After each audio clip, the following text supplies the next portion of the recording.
All right, welcome back, everybody. Well, we now have what appears to be Trump's signature on a letter that he gave to Epstein in 2003 for his 50th birthday. Here's a letter. We're going to look at this letter. We're going to break it down in a way that you probably have not heard yet, because we dug deep into this letter. Every single word we are going to break down. Now, the question is this really Donald Trump's signature? Now, some other people have already done research. Well, I did my own research, but here's what some people found. The signature is a match. This is the signature above in the Epstein letter and the signature below in a letter to Lillian Jane Volk from 1995. And as you can see, the two are almost identical. Now, my research that I found, I got a little bit closer to the time frame of when this letter was signed by Trump, or allegedly. Now, Trump is suing. He says this is not his letter. But when you sue somebody and there's a trial, there's a thing called discovery, right? So I doubt that Trump's going to actually go to trial suing somebody over the signature, because they'll go in and get a handwriting expert and all these things to confirm this. Now, here's another image that I found, and let's take a look at this. We're going to do some comparisons. I was going to do the comparison based on this particular doodle that Trump did from about this time frame. I think this one was like 2009, 2010. And again, this one is from 2000 or 1995. So both around the same time frame in which Donald signs his first name, Donald. Now, let's read this letter first, because it's very cryptic. And then we'll get into the dynamics of this whole thing, because I think this letter goes far deeper than we can ever imagine. Now, these are just theories and discussions. I don't know any of this for sure, but let's talk about it and see what we come up with as to possible theories as to what is encrypted and embedded in this letter. Let's read this, you guys. It says, voiceover, there must be more to life than having everything. Donald, yes, there is, but I won't tell you what it is. Jeffrey, nor will I, since I also know what it is. Donald, we have certain things in common, Jeffrey. Jeffrey, yes, we do, come to think of it. Donald, enigmas never age. Have you noticed that? Jeffrey, as a matter of fact, it was clear to me the last time I saw you. Donald, a pal is a wonderful thing. Happy birthday. And pray every day may every day be another wonderful secret. Donald J. Trump, and he signs it Donald. Now, this is a straight up match, but Donald Trump is denying that he wrote this letter nor signed it. And what is this secret that they're talking about? Well, it's not women, because during that era, Trump it was widely known that he was a womanizer. So that's not a secret. What else could it be? I think it's something far more sinister. And this is where we get into the cloning aspect of this. Experiments, clones of ancient deities. What does enigmas never age mean? That sounds to me like an ancient spirit that never ages, hopping in and out of host bodies down through time.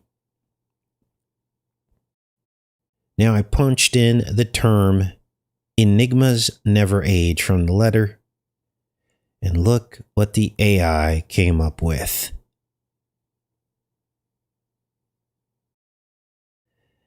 They mention in here, well, they used to mention in here before this just got updated. Dang it, I should have screen captured this. Enigmas never age. Originally, this talked about Roanoke, Virginia. And all that was found of these missing settlers was the word Croatoan. Let's refresh this and see if it comes back up. Unbelievable. Wow, they just scrubbed this in plain sight. I should have absolutely screen captured this. Maybe we can do it by date here. Let's see if that fixes this. Probably not. So what it used to say was it mentioned the Roanoke, Virginia, and the whole missing settlers. All they found was some kind of placard that said Croatoan on it. And we had decoded this a long time ago, hadn't we? Because Croatoan, when you scramble that word, it spells coronata, which means corona. Now, what else did they have in common, or could they have had in common? Well, I suggest that what they really had in common was trafficking. Or another theory was that they had in common was that Epstein's birthday is actually Coronation Day or Inauguration Day. And maybe the letter was a joke about what they both knew was going to happen, that he would be president 13 years later. Now, another theory is that Trump knew exactly what Epstein was doing, and kicking him out of Mar-a-Lago had nothing to do with any problem that he had with any of this. Obviously, you don't go from this to kicking someone out because you have a problem with what they're doing. But I'm thinking that Epstein just got sloppy. He was under investigation and Trump had to distance himself. Whatever this secret is, Trump can't talk about it publicly and straightforwardly. He has to use this veiled letter. And this suggests that whatever they're talking about is something illegal.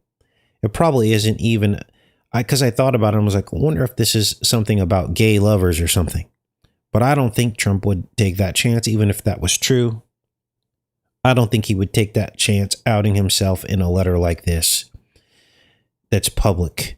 The secret is something, though, has to be salacious and illegal.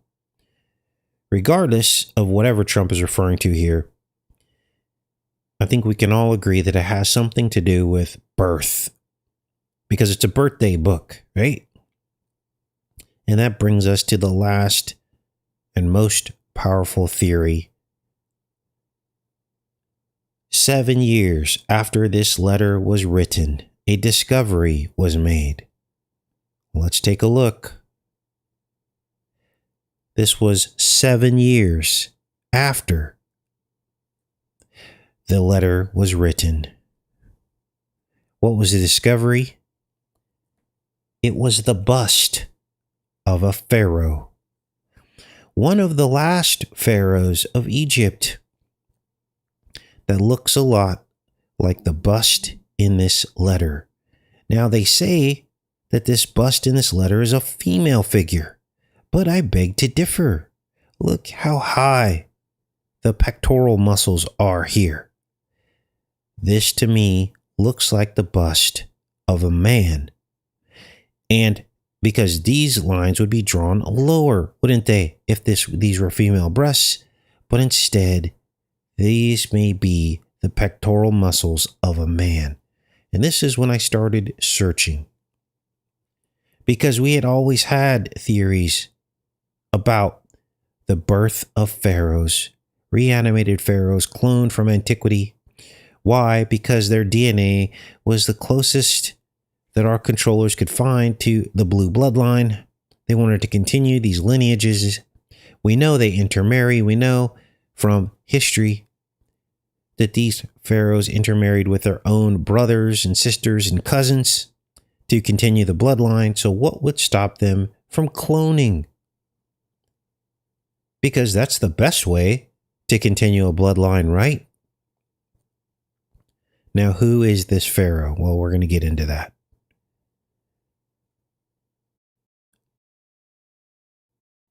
This bust is thought to be from the pharaoh Ptolemy. And so I looked up Ptolemy. Here's the bust here.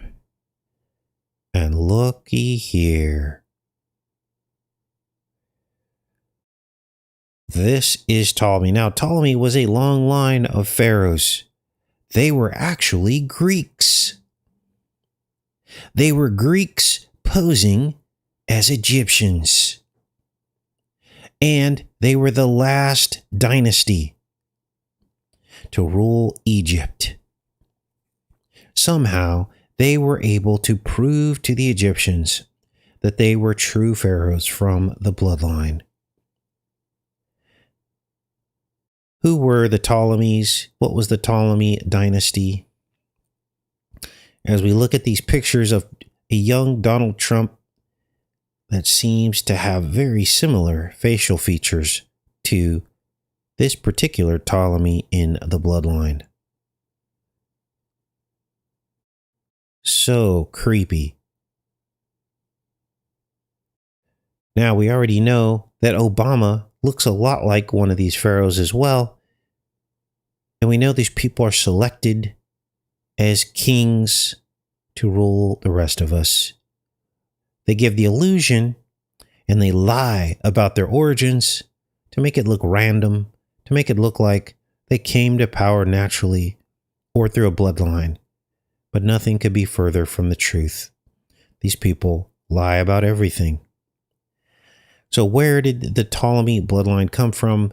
The list of pharaohs that ruled Egypt, the last dynasty of pharaohs in Egypt, well, they were generals ruling under Alexander the Great before he died. You know, the same Alexander the Great that Israel has compared Trump to. Now, the only question left here is, how would Trump have known about this artifact before it was discovered? Well, understand that just because they tell us that this was discovered in such and such year doesn't mean that's really when it was discovered. They say this was discovered in 2010, but it was probably discovered much earlier than they tell us. Now, here's where things get creepy. As I always say, here's where things get more exact. Let's break down Ptolemy. Ready for this? Watch this. Because Ptolemy cared more about luxury than politics. Criticized for being more interested in luxury and court ceremony than government, politics, and foreign relations. I think that applies directly to Trump. And are you ready for this? Ptolemy had a younger brother named Magus.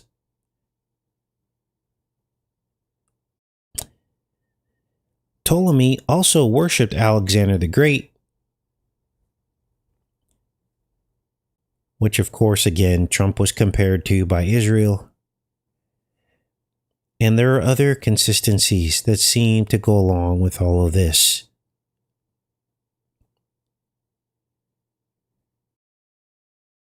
Wow.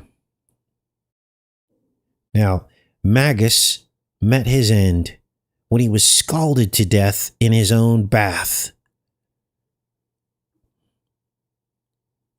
Ptolemy's brother sacrificed MAGA. Now, Ptolemy was also depicted as Apollo.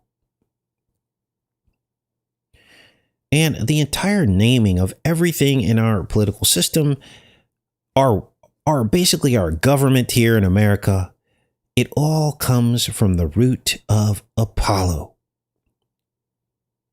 And it all comes from this era of Greek rule. Names like politics, police, policies, it all came out of worship of Apollo. In fact, they called a city was called Apollos. Apollos, P-L-L-P-O-L-I-S, if I can spell. It was called a polis, is what these cities were called. And it all came out of the worship of Apollo. Now, all of this might sound like a huge stretch if you're not into, the ancient pharaohs being cloned into modern existence. But understand that there was a reason why these ancient pharaohs stored their organs that were rich in DNA in these canopic jars. The canopic jars, let's pull up some pictures of these canopic jars. When they found them, they had this bizarre substance inside. It was the broken down DNA of the organs, rich in DNA, ready for the cloning. And it's interesting because these canopic jars were the very purpose of them was to store the pharaoh for the afterlife, they called it. What kind of afterlife could they have been talking about?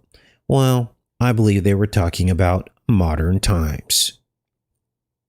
Their DNA stored for modern times, reanimated. Casey, you have a wild imagination, don't you? Well, the same canopic jars appeared in the movie Alien. And guess what they had in them? They had black goo DNA, just like the canopic jars of ancient Egypt. And when a person would stick their face over this, it's as if the DNA would jump out at them. It knew there was a human host body that the serpent in the chest could inhabit. Are you putting the puzzle pieces together yet? The alien would crack out of the chest and it looked like a serpent. And the same archetype was repeated in TV series like Stargate SG-1 with the Goa'uld with the serpent in the chest, the host body. The demon in the chest is the spirit that inhabits the clone. It speaks through it. They knew. And this is real. Now, again, if this sounds crazy to you, what was Epstein working on before he died? He was working on human cloning using artificial intelligence. Two themes that Trump is now pushing for the first time of any president. Casey, Trump isn't pushing for cloning. Well, in vitro fertilization, by definition, creates twins, quadruplets, sextuplets, because sometimes all of them are fertilized. They are clones of one another. This is exactly what he's pushing, talking about paying for IVF from our tax dollars for women to go in and have IVF. Donald Trump is the first AI president. AI got launched under him. It's everything that they have in common. Now let's read about Epstein's cloning and genetic experiments and engineering, because it's all linked into Trump. This has to be what they were talking about with the bust of the Pharaoh Ptolemy and possible reanimation of ancient pharaohs. Whoa. Now, let me check in with you guys and we'll read about what Epstein was up to. Some of you are hearing this for the first time. Others already know about this. This isn't a hoax. People were talking about Epstein's cloning all the way back in the early Biden presidency and before. We've all been talking about this. It's not a hoax. Let's read, you guys. This is insane. The Stain planned to develop an improved super race of humans using genetic engineering and artificial intelligence. He hoped to seed the human race with his DNA by impregnating women at his ranch in New Mexico. Now, notice the New Mexico aspect. Is it an accident? Why would a multi-billionaire? Think about this for a second. Use your critical thinking. Put on your thinking cap. Why would a multi-billionaire want to have a house in New Mexico? It's kind of a random thing. Now, I know there are some nice places out in Mexico and New Mexico, but why? What do you think? Think about proximity. I'm not going to give away the answer. Let's go into the chat so who gets the answer. What would be the purpose if you were working on cloning that you would want to live in New Mexico? Let's go into the chat, you guys. There you go. Brian and Debbie McCarty got it. Roswell, Tucumari. It's the proximity to these secret bases, the underground bases, genetic experiments that are probably going on way out in the middle of the desert, our secret genetic programs. I truly believe that is happening. Let's keep reading. He hoped one of the properties where young women, including minors, were allegedly abused. Though there is little evidence the scheme ever progressed beyond fantasy, prominent scientists, including Stephen Hawking, regularly attended dinners, lunches, and conferences held by Epstein, the Times said. Now, who is Stephen Hawking? You ready for this? He could have been a clone gone wrong that they kept alive because of his brilliance. Epstein's, okay, blah, blah, blah. Let's see, let's keep reading here. Epstein's plans around his own progeny began to be talked about in the early 2000s. This was right around the time of his birthday letter. Epstein told scientists and businessmen about his ambitions to use his New Mexico ranch as a base where women would be inseminated with his sperm and give birth to his babies. 20 women at a time at a 33,000 square foot Zorro ranch in a tiny town outside Santa Fe. Interesting that Trump Tower and also Mar-a-Lago have their own 33,000 square foot. Right? Let's type it in.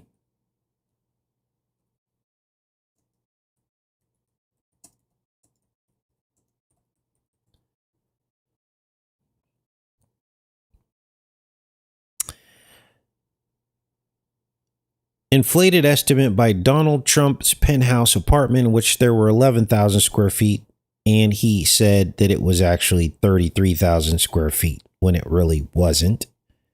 That's number one. Number two, Mar-a-Lago.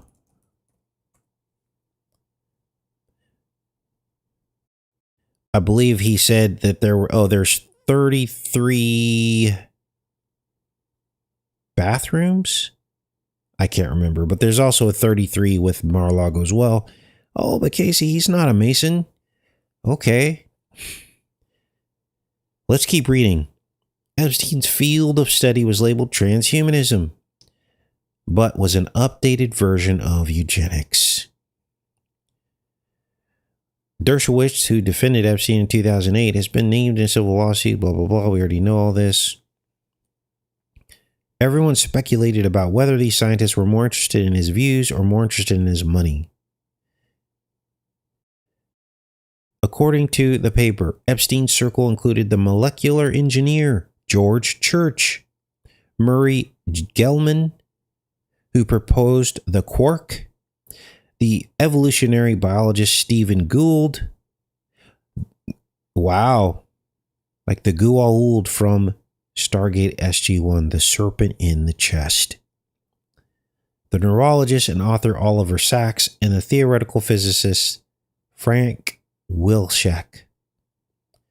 On one occasion, Epstein held a lunch at Harvard's Program for Evolutionary Dynamics, a program he had helped fund with a $6.5 million donation. In 2011, he gave $20,000 to the Worldwide Transhumanist Association, a project that now operates as Humanity Plus. The Harvard cognitive psychologist Steven Pinker said he considered Epstein as an intellectual imposter. He would abruptly change the subject, add style, dismiss an observation with an adolescent wisecrack. The virtual reality pioneer Jaron Lanier said Epstein's ideas did not rise to science that could be subjected to critical analysis. Wow. So, there's the truth about all this. And you have to decide if there's a connection. If what we're looking at is a joke about these men either being clones or making clones through all this.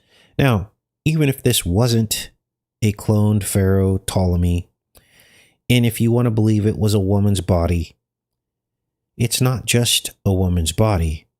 It's a dismembered torso, headless and armless. Wow. Now let's take another look at this signature. Now I'm no, signature analyst, but we all know that Donald Trump's signature has evolved over the years. It has changed several times. There are several iterations of Trump's signature. But if we look at this, we can see that the D's match, the D for Donald, with these two rises here. One rise in the center and the other rise in the top. We can also see that the L and the D at the end, the lowercase, they seem to match in perspective between the two. And so to me, these are a match. Which means that Trump is lying, that he did sign this letter. Wow. Let me get your thoughts, and then we're going to cover the subway stabbing attack that just happened in Charlotte, North Carolina on a train. What a trip. I don't know what the psyop is behind that. Why a person would just stand up and stab somebody. I've got video of it, and I'm going to show you. It's kind of troubling. They don't actually show the actual stabbing. They just show him raising his arm up. But it was a Ukrainian migrant. They call her. This is the woman here. Actually, here. This is the woman here, Ukrainian refugee. Now, what makes this crazy is if you think about this, we have Ukrainian refugees, which are obviously here, pseudo illegally, right? We give preference to the Ukrainians. Whereas if a Mexican citizen came here and they were saying they were escaping the cartels, we would not give them the same ability to be here, right? Now, I'm not trying to make a case. I'm just pointing out a little bit of the hypocrisy that we have in our country sometimes. We're taking in all these Ukrainian refugees, but we're not taking in people from other races and other countries that could be going through something maybe worse. But this is the woman. This is unbelievable. Now, she looks different in the actual video that I'm going to show you. Let's look at Fox News here and play this. This is crazy. Here it is. Horrific video shows Ukrainian refugee being stabbed. She comes in, she sits down here. Let's play this. Life right before being stabbed to death by a man with a lengthy criminal record on a train in North Carolina. This happened weeks ago. Todd Pyro, look, she's just on her phone, has no idea what's about to happen. Todd Pyro is here with the latest. Hey, Todd. The most horrific video, or at least one of that I think we've seen on this program. Surveillance video obtained by News Nation shows 23-year-old Irina Zarutska.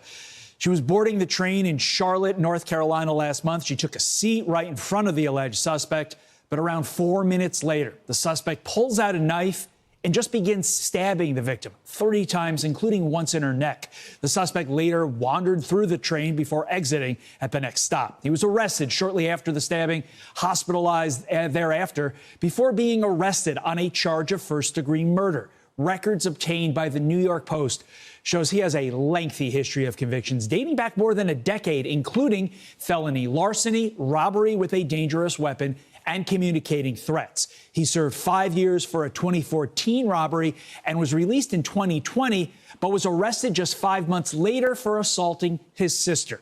Officials also say he was homeless at the time of the killing and believe it was a random attack. Zarutska was pronounced dead at the scene, her family saying... I mean, it makes you wonder if this is all fake, right?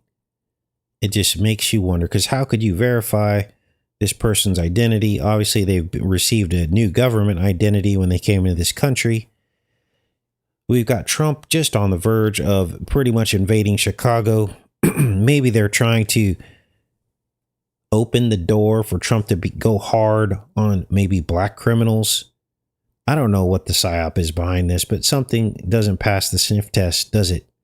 Everyone else on the train just sits there randomly. Now, they could have had their headphones in, I guess. But a man stands up and let's find the story again.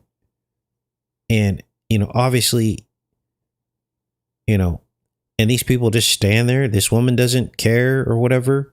She came to the U.S. to escape war-torn Ukraine. They say in a statement, quote, tragically, her life was cut short far too soon. This is an irreparable loss for her family. The suspect currently being held. Now, I agree that they should go hard on criminals, but this is all about problem, reaction, solution, right? So why did we go soft on criminals for all these years? Well, there's a reason, so it can be undone, right? So that people can feel like something's being done and then excuse all the other stuff that comes with the package. It's called a Trojan horse. The Trojan horse was a gift. So the people got something. It was a big, beautiful horse, right? They got something, but then in with it came the infiltration, which caused the fall of Troy. No different now. They're going to give us some gifts. They're going to give us some freebies. They're going to crack down on crime that was created by the Democrats on purpose. They're going to crack down on illegal immigration that was created by the Democrats on purpose. It's the cover so they can go deeper. Held without bond. Back over to you. My gosh. That could happen to anyone. I mean, like Lawrence was saying, that could be anybody sitting in that chair. You don't. And notice the virtue signaling here. So they got Lawrence, the first person that she addresses, right? And he's sitting there going, I didn't do it, because he's black, right?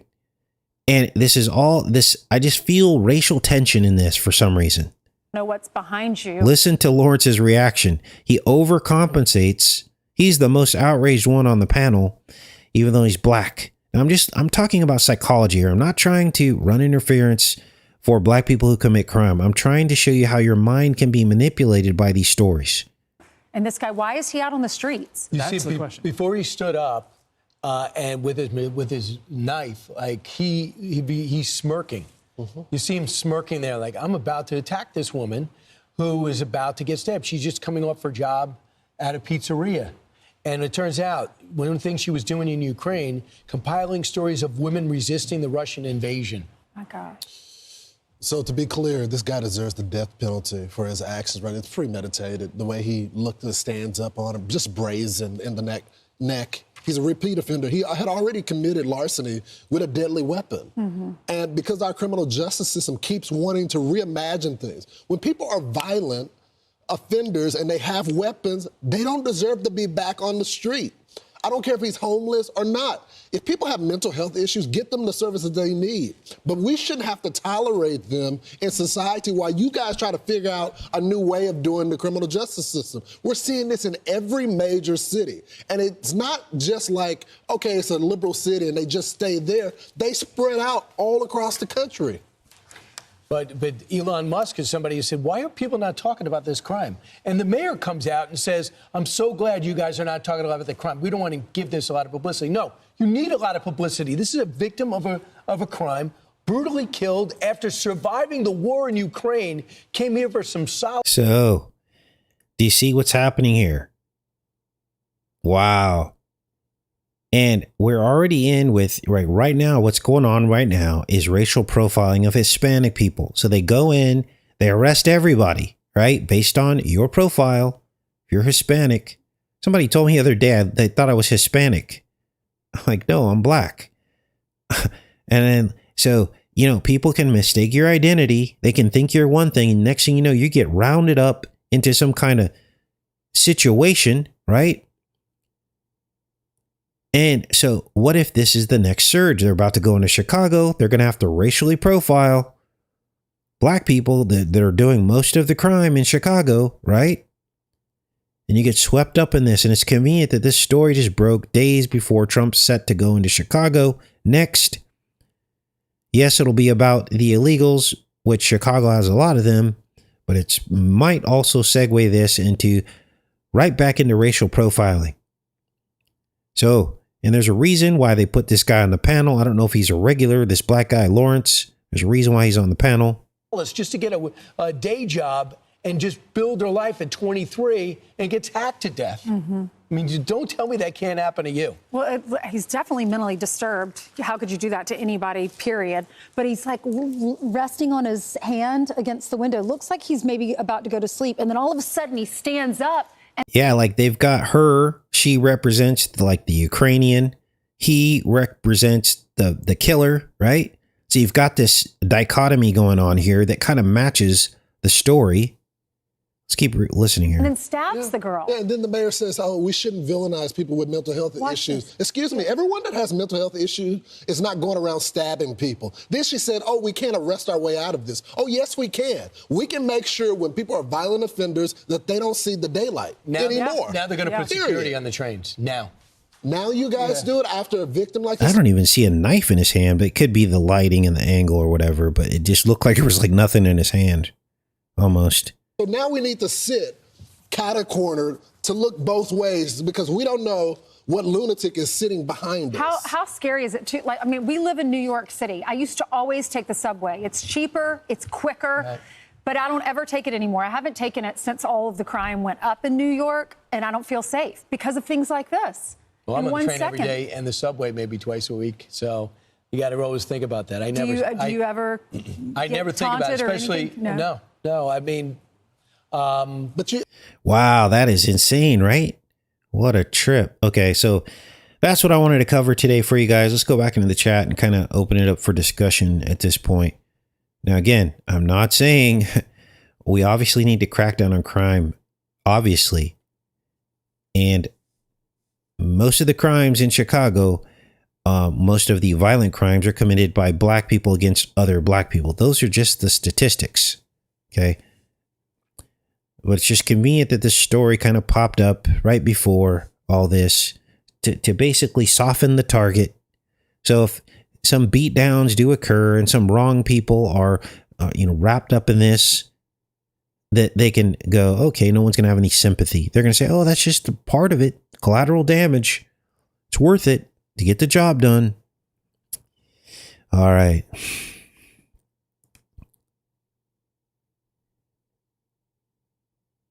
Yes, yes, that's because of liberal policies, liberal judges, 10 crimes and still walking free. That's a travesty. Absolutely.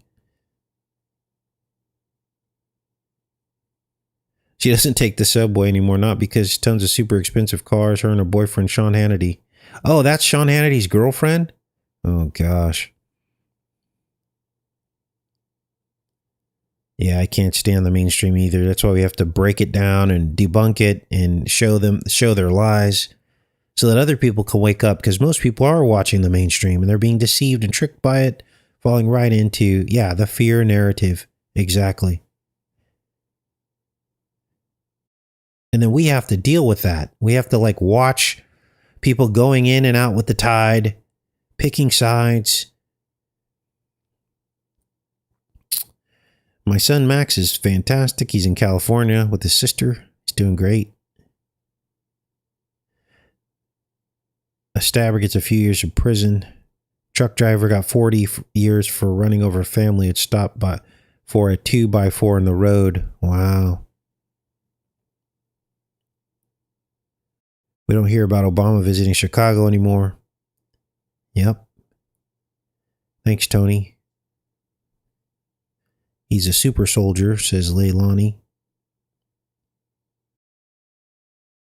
Yeah, she was working at a pizzeria, Pizzagate. Yeah, the trafficking aspect. Wow, interesting. There's a clue. Yeah, think about what that story did to race relations, right? And, you know, obviously there's now a lot of fear. You know, a lot of people thought it was safe to ride the train. You don't hear about these kinds of stories hardly ever. Imagine all the blood. Imagine everything. Like, that would have been insane if it was real. Skull to voice technology. Yeah, it almost seems like something just got triggered. Like something said something to him. That's why he smiled. And then he like did it. Scare people to stay home, says Crystal. Yeah, that could be part of it.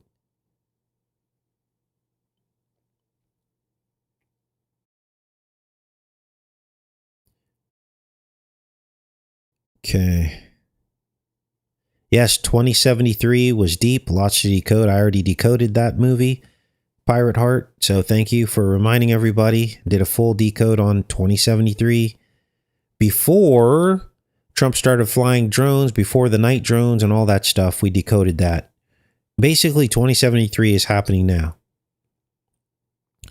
The illegal immigration raids and all that stuff is in that movie. And it came out before all that stuff happened.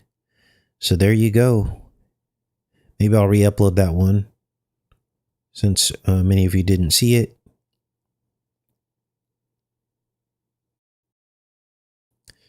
Charlotte is a mirror of San Francisco. Really? All right. Bless you too. Okay, guys. I guess we're going to pop off here. Thanks for showing up. I'll put links to all this in a pinned comment. Have a great rest of your day. Much love, everybody.